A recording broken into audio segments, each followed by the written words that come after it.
Since we have lived in this old house, there have been so many separate incidents of peculiar sightings and feelings that I almost do not even know where to begin. The key factor to mention is surely that you can feel something inhabiting the space within these walls with you. This feeling is most obvious in the hallways of the building, particularly as you draw level with the bottom of the staircase and the area outside the bathroom on the upper level of the house. It is not so much a feeling of being followed or watched, but more of a consciousness that the space you are in is being shared. I find the sensation particularly potent when I am walking past the bathroom and into the bedroom. And the bedroom itself sometimes has that oppressive feeling of inhabitants as well. Another frequent thing which we all see and endure is the presence of dark masses and orbs. The orbs themselves are frequently dark in colour when they appear in the lounge, though they seem to have no negative feeling associated with them. In the bedroom, there will occasionally be brighter coloured orbs, which seem to move faster than the darker ones seen in the living room, and are generally off-white or blue in colour. Where the darker orbs float in an almost meandering fashion, the lighter ones zip around at speed and tend to disappear much more quickly. I will admit that the orbs do not worry me in the slightest. They are harmless and so frequently seen that they almost do not even register with me anymore. But the dark masses are a little different. Generally, they are small and focused around the floor. I would say at a guess that they are roughly the size of a large cat, and we have seen them between us in every single room of the house. I will frequently see a dark shape dash across the floor towards me when I am stood at the kitchen sink.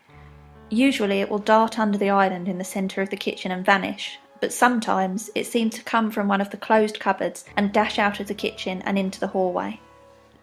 It is not unusual to see this familiar dark and formless shape in the corridor either, and though it never seems to appear in the living room, not that I can remember, it is fairly active with its appearances upstairs in the bedrooms. Our housemate saw it very clearly in his room one night and initially thought it was our cat, but he was fast asleep in our room with us at the time. Just yesterday evening, as I was trying to settle down to sleep, I caught sight of a shape moving in the mirror and pulled back the covers to see where the cat was off to, only then noticing that he was curled up on his bed next to ours. On retrospect, it seems ridiculous for us to try and rationalise that the black shape is our relatively pale-skinned, small and slender, hairless cat, but I suppose the mind clutches at straws. If it was simply the orbs and the masses, then perhaps we could ignore it, but they are merely the tip of the iceberg. Experiences are not limited to sightings alone in this house.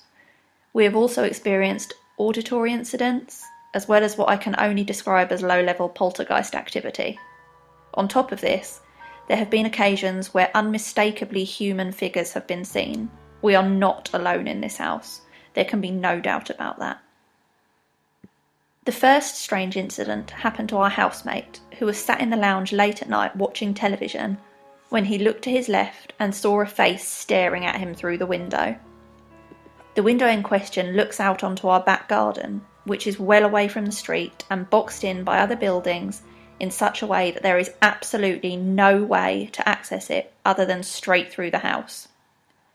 The face vanished as soon as he looked at it, and due to the way that the television is situated, there is absolutely no chance that the image was a reflection of the screen. He does not know if it was male or female, but he was spooked enough to make his way rapidly upstairs to the safety of his room. Not long after the face was seen at the window, we began hearing footsteps on the upstairs landing. Our housemate was the first to hear them, and then we were next. We were lying in bed when I heard the unmistakable sound of somebody walking down the corridor heading towards our room from the top of the stairs. I looked over to my fiancé, who was drifting off to sleep beside me, and our housemate was in the bathroom itself. Wide-eyed, I quietly tried to wake up my fiancé, who agreed that he could hear someone, but neither of us took the plunge to get up and look out into the hallway. The next morning, our housemate asked us who was up and about whilst he was in the bathroom, which settled it for all of us. Something or someone had been out there. There was a fairly lengthy period after we heard the footsteps that nothing new occurred, and then, all of a sudden, one night something very strange happened. I had taken myself upstairs to begin getting ready for bed, and as I pulled close the bathroom door, I felt the oppressive presence of something else with me in that room. Feeling suddenly nervous, I looked into the mirror above the sink, and as I reached for my toothbrush, I saw a movement out of the corner of my eye, and the lights flickered. I jumped out of my skin as a sound filled the room, and I looked down to see what had moved. The hot tap was spurting water into the sink, the water on full flow, and my hands had been nowhere near the tap. Glancing around, I assured myself that I could see nothing, and feeling decidedly freaked out, I called for my fiancé even though I knew there was nothing he could do. Predictably, we found nothing that we could see or hear, and I gingerly turned off the tap once again. That particular incident left me feeling nervous of being in the house alone for a while, but in time the feeling faded, and another long stretch of time passed where nothing happened. Until one evening, when my fiancé and I were stood in the kitchen making dinner.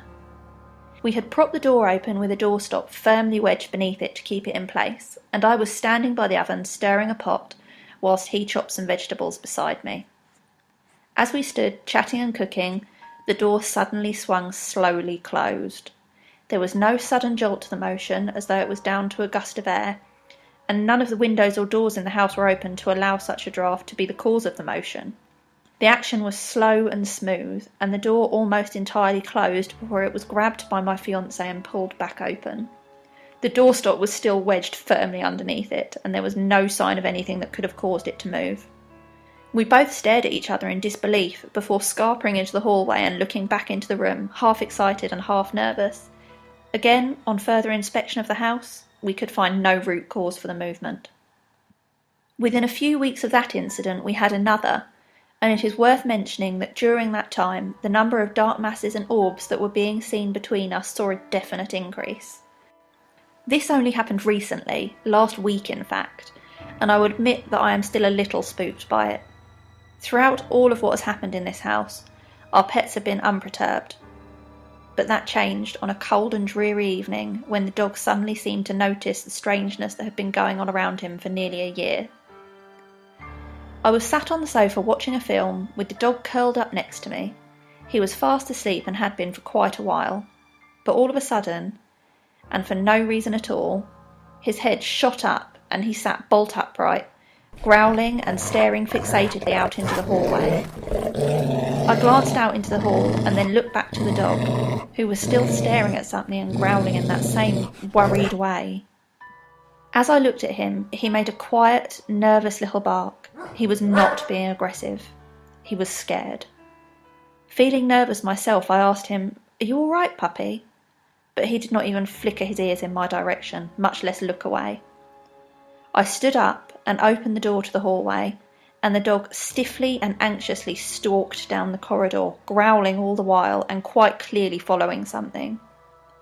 He stalked around the corner towards the door, fixated on a certain point, his head held low and small uncertain barks escaping him every so often. That is, until he rounded that corner, and abruptly and completely his demeanour changed. He went from worried to confused in a millisecond, lifting his head and looking around, sniffing his way round the hallway near the door as though whatever he had seen had simply vanished. I called him back into the lounge and closed the door, but the rest of the evening felt strange, and in the dead of night the dog barked. I quietly made my way downstairs with my fiancé, and we found him stood up, wagging his tail expectantly. Now, our dog is epileptic, so the usual protocol if he barks at night is to tear down the stairs to see him, as it signals the end of a seizure. But this was different. It was not his usual confused post-seizure bark. It was more of an alert bark, the kind he usually makes when he hears somebody coming to the door outside, though at gone midnight there was nobody out there. We took the dog upstairs with us that night, which is something that we never normally do, but I just didn't feel happy to leave him alone down there. Since that night, I have been seeing orbs every 2 days or so, and they have been black almost every time. The living room seems to be the most active room in the house, for now anyway, but I am always a little on edge in the bathroom, and I suspect that the next incident is likely to be there. I am uncertain of how long it will be before something else moves, or we hear someone walking through the house, or see something, or feel something. but you can be assured that I will be keeping track of everything from here on in and telling you all about it. After all, why suffer alone when you can freak out a few listeners?